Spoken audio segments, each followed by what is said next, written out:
Like Vatican City, London's inner city is also a privately owned corporation or city-state, located right smack in the heart of Greater London. It became a sovereign state in 1694 when King William III of Orange privatized and turned the Bank of England over to the bankers. By 1812, Nathan Rothschild crashed the English stock market and scammed control of the Bank of England. Today, the city-state of London is the world's financial power center and the wealthiest square mile on the face of the earth. It houses the Rothschild-controlled Bank of England, Lloyd's of London, the London Stock Exchange, all British banks, the branch offices of 385 foreign banks, and 70 U.S. banks. It has its own courts, its own laws, its own flag, and its own police force. It's not part of Greater London or England or the British Commonwealth and pays no taxes. The city-state of London houses Fleet Street's newspaper and publishing monopolies. It is also the headquarters for worldwide English Freemasonry and headquarters for the worldwide money cartel known as the Crown. Contrary to popular belief, the Crown is not the royal family or the British monarch. The Crown is the private corporate city-state of London. It has a council of 12 members who rule the corporation under a mayor called the Lord Mayor.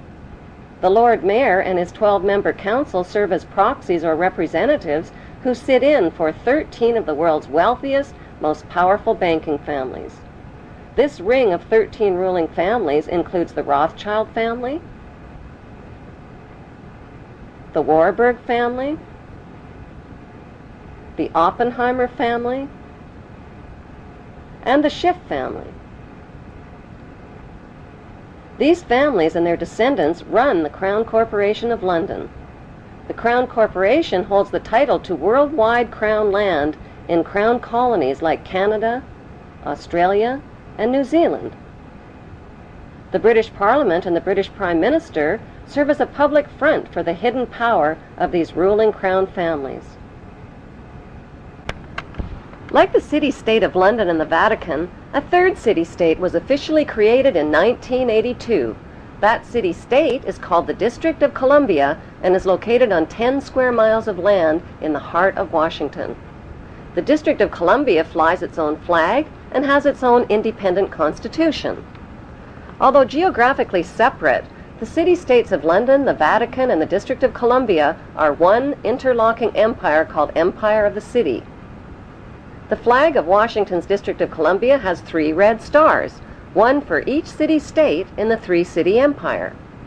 This corporate empire of 3 city-states controls the world economically through London's inner city, militarily through the District of Columbia, and spiritually through the Vatican.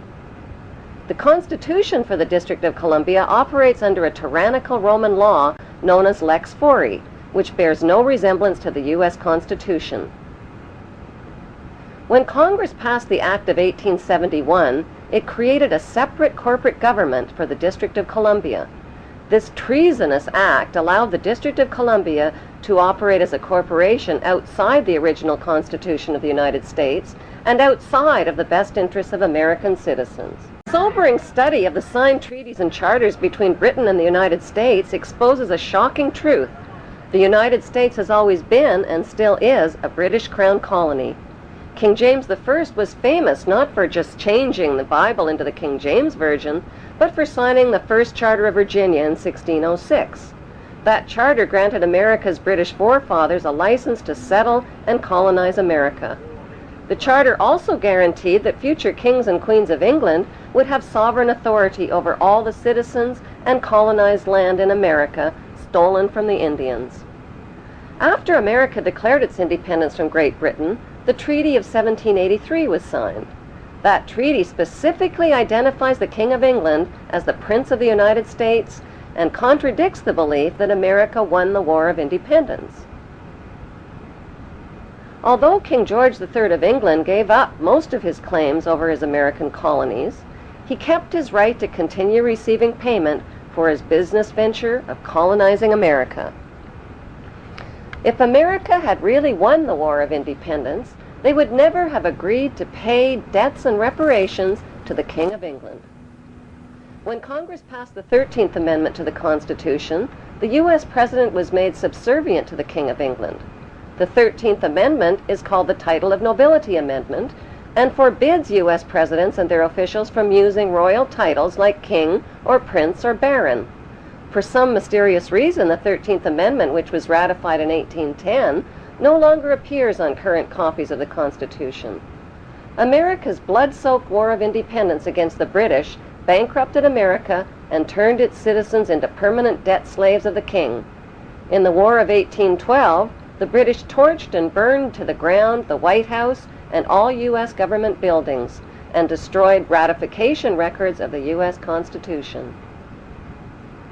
1 century later, a corrupt U.S. Congress committed the biggest theft in world history. They passed Paul Warburg's Federal Reserve Act in 1913, handing over America's gold and silver reserves and total control of America's economy to the Rothschild banksters. Most Americans still believe that the Fed, or Federal Reserve, is the government. It is not. The Fed is a privately owned banking system whose majority Class A shareholders are the Rothschilds, Warburgs, Kuhn and Loeb, J.P. Morgan, Rockefeller, Israel Seif, and the Lehman Brothers. This private banking cartel is the Fed and is never audited and never pays taxes. They print and design America's money, which displays their symbols of an Egyptian pyramid, a Masonic all-seeing eye, and the words "In God We Trust." Who exactly is the God they trust? They also collect American taxpayers' money through the IRS. Then they loan it back again with interest to pay for roads, bridges, and other public works.